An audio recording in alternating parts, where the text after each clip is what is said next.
Hello, who are you and what do you do?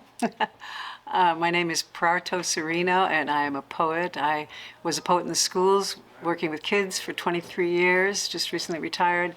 And I also was the poet laureate of Marin County for 2 years.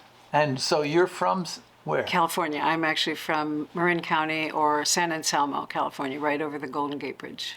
Wow. Has the climate changed much since you were a kid? Yeah, when you first asked that, I just felt my eyes roll without trying.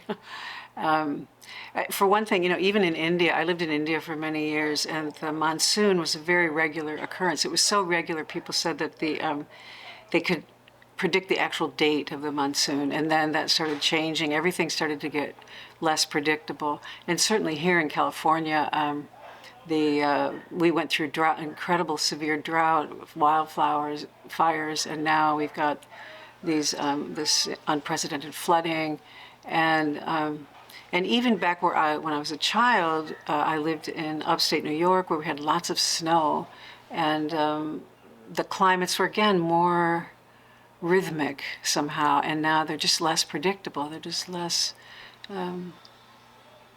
We don't know what's going to happen, and more severe.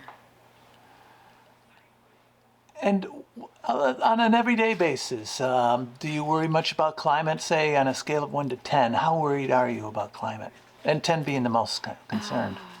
I certainly worry about it every day. I think it is one of the main things I consider in terms of the planet, because I'm really interested in not just human life, but all life, and plant life and animals. And so I don't know, number is always a little tricky, maybe 8. Wow.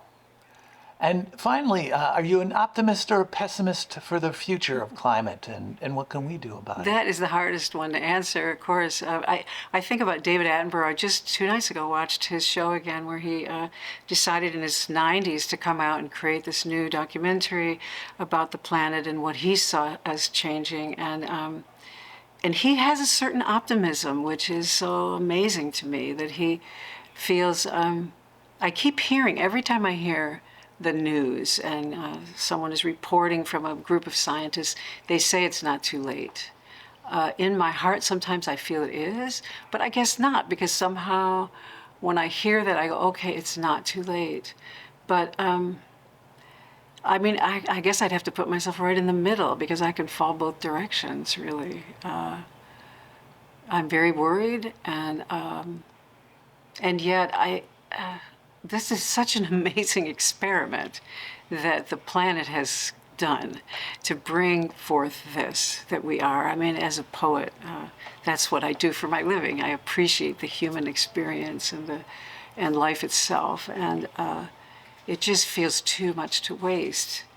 And so for that reason, I'm optimistic. I feel like, and also sometimes, I'll watch certain news and I'll see amazing things people are doing. Like coming up with vacuum cleaners that can take the plastics out of the ocean and things like that. So I know that there's much we can do, but I think one of the main things actually is to just be more conscious about what we're doing as we're doing it. So I think that's one of the main things that we need to focus on. I try to, in my life, as much as I can improve, wastage of resources, not using the car so much. That's easy for me. I'd prefer to walk. So mostly I do to the stores and whatnot, but so. And that was amazing. Thank you very much. On April 1st, 2023, here in, where are we? We're in Mendocino, the Mendocino Hotel, heaven on earth. Thank you very much.